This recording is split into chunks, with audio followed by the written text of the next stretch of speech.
persona, por ejemplo.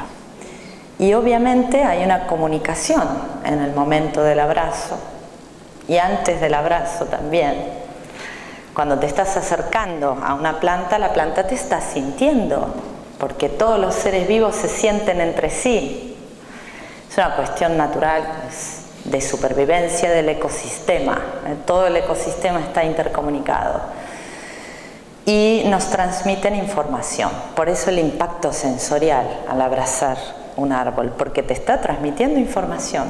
Lo que pasa es que esa información está automatizada, porque hace tantos millones de años que los vegetales se están comunicando con nosotros, que el cerebro, para ahorrar energía, automatiza ciertos procesos, los hace inconscientes, entonces trabajan solos.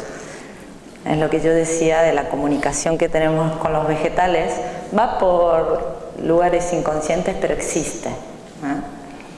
Y abrazar a los árboles es algo muy bonito. Estás abrazando a otra persona también, a un ser vivo, ¿eh? ¿Alguien más?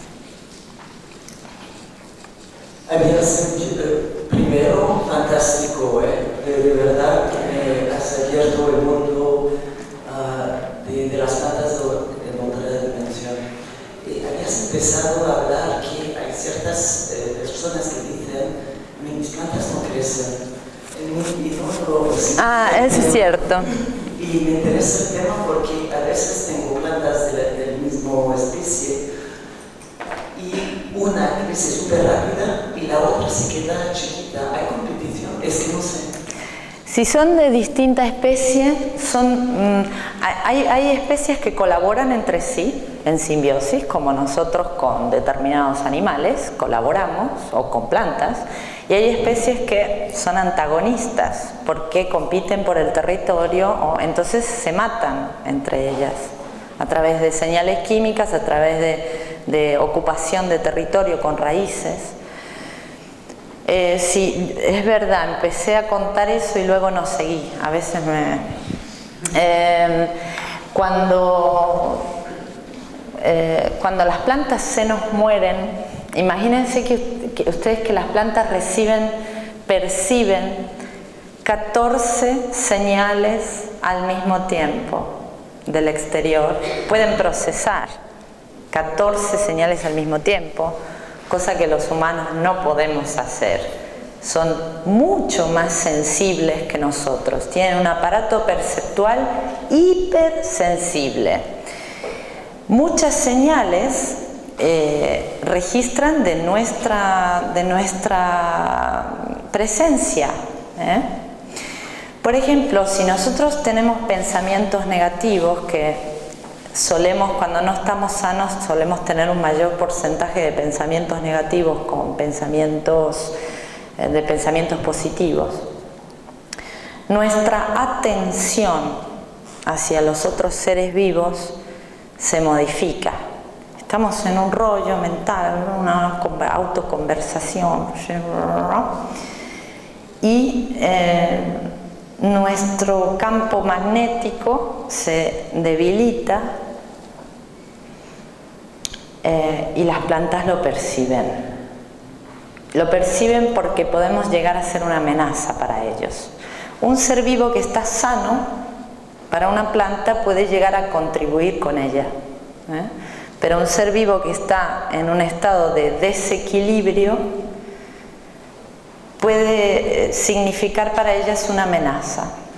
Entonces, no solo nos sienten, sino que reaccionan a esos estímulos por autoprotección. De hecho, está comprobado que como ellas se reconocen entre familias, también reconocen a las personas que las alimentan con agua. Reaccionan de una manera ante las personas que le ponen con agua y reaccionan ante otra manera con personas extrañas que entran en su medio ambiente. Envían señales a los sensores que nosotros le ponemos totalmente diferentes. Cuando entra un extraño son señales de alarma. ¿Alguna pregunta más? Si quieres un comentario. Lo que comentabais antes sobre hacer un Pero es cierto, una vez has abierto la puerta, simplemente una puerta que ya estaba ahí, o sea, como que no es, ni siquiera era una puerta, simplemente ya no está. Entonces ya no necesitas nunca nada más. Ya no necesitas. Solo has hecho un plato. Es que es algo totalmente... Es un antes y un después. Sin embargo, con las mismas, como no ves nada más que lo tengas tú, o que no seas, o que, bueno, entendámonos, me contó Julieta una experiencia y digo, bueno, esto, como es que aquí hay cinco camas, como esto puede ser un viaje a veces entre varios, que es algo tan... Un ritual. Sí. Pues me dice, una vez vino un italiano, decía Pasquale, se llamaba, dice Pasquale tenía los pensamientos con el rabo muy largo. Dice, una vez Pasquale se tomó con los niños santos, salió por esa puerta corriendo hacia el monte entre las nieves y no volvió más.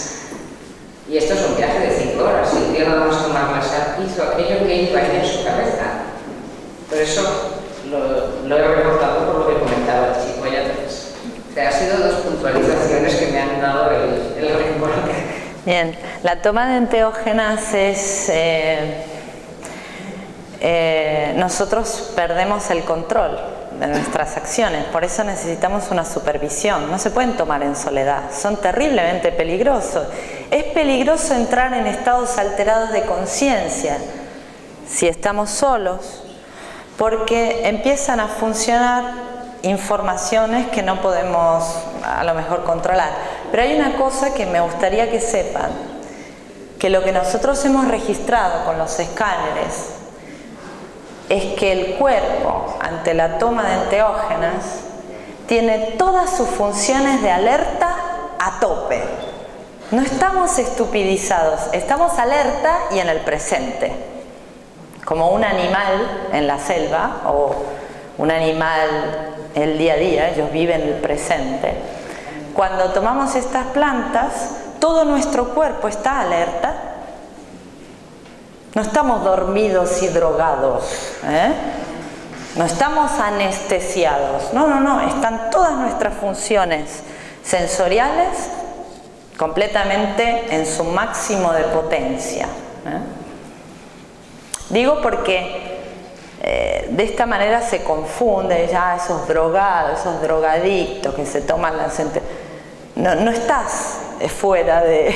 Estás totalmente alerta, pero estás en otra dimensión. Estás percibiendo estímulos de cosas que suceden que en la conciencia ordinaria no podemos percibir porque nuestra conciencia ordinaria limita nuestra percepción.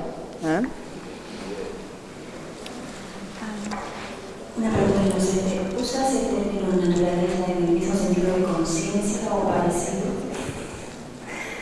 Pues el término conciencia es muy amplio y tiene tantas interpretaciones como seres humanos existen. Entonces me parece muy grande a mí hablar de conciencia. ¿Quién soy yo para hablar de conciencia? Es algo muy grande. Yo soy artista y hago divulgación científica porque me gusta la ciencia. Pero hablar de conciencia, así como hablar de espiritualidad, me parecen 2 palabras muy grandes que yo no puedo abarcar. No puedo hablar con convencimiento de esto porque me parece algo muy, inclusive muy inespecífico. O sea, hay algunas personas que viven la espiritualidad a través de las religiones, hay otras que la viven a través del espiritismo, hay otras que viven la espiritualidad a través del yoga. Yo no sé qué es espiritualidad. Y conciencia, cuando hablamos de niveles de conciencia, hablamos de niveles de percepción. Distintos niveles de percepción de la subjetiva realidad que podemos captar. Porque aparte la naturaleza, como es económica, lo que hace es dotarnos de un aparato perceptual que solo pueda percibir lo que nosotros necesitamos para sobrevivir. En el universo hay infinitos sonidos. Sin embargo, el humano puede escuchar de 20 a 20.000 hercios. ¿Por qué? Porque los animales que nosotros comemos y los animales que nos pueden atacar vocalizan en esas frecuencias. Entonces ese es el rango que nosotros tenemos que escuchar, el que nos interesa para nuestra supervivencia. Para eso diseña nuestro aparato perceptual la naturaleza, para que captemos lo que necesitamos. Pero hay mucho más. Es infinito. Las frecuencias son infinitas. Y mirá si serán infinitas, que si se juntan dos frecuencias iguales, la materia se desintegra. Una cantante de ópera, para poder romper una copa, tiene que cantar exactamente en la misma frecuencia a la que está vibrando la copa. Mirá la diversidad de frecuencias que hay en el universo, para que no estemos estallando todo el tiempo. Yo quiero hacerte una pregunta. No, pero creo que se oye. Bueno, quería preguntarte si a partir del arte es que te has interesado por las plantas o quizás las plantas se han interesado por ti. Desde tu arte. Bueno, la historia de las plantas, las personas que me conocen saben que yo he sido una niña de la calle. En Río de Janeiro yo de niña tuve una situación extrema y viví en la calle. Entonces la ciudad de Río de Janeiro por la noche es muy peligrosa y yo lo que hacía para ocultarme era subir al monte. Entonces desde niña para mí las plantas significan protección. Yo dormía en las plantas, dormía en el follaje y por supuesto que claro, había una comunicación con ellas que a lo mejor me entró por el lado subconsciente. Y una vez un chamán apenas me vio, así me dijo: tú tienes un micrófono. Yo hace 30 años que trabajo en el mundo del arte, ¿no? Y digo, yo lo primero que pensé es que él había pensado que yo me había traído un micrófono de estos para grabarle, oculto micrófono. Entonces le dije, no, yo no he traído ningún micrófono. Y me dice, no, que tú le hablas a la gente y la gente te escucha. Y le digo, sí, me adivinó la profesión, ¿no? Me sorprendió, porque yo soy bastante escéptica con todos estos que te adivinan todo, ¿no? Pero sin embargo él me dijo, sí, eso es lo que tú tienes que hacer. Y ahora te voy a pedir que le comuniques a tu gente que no vengan más a nuestras tribus, porque nos están trayendo enfermedades que nosotros no sabemos curar.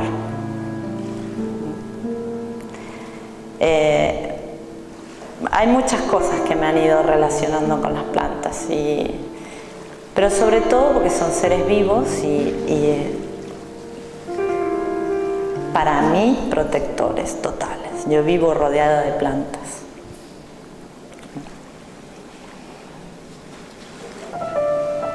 Bueno, sí.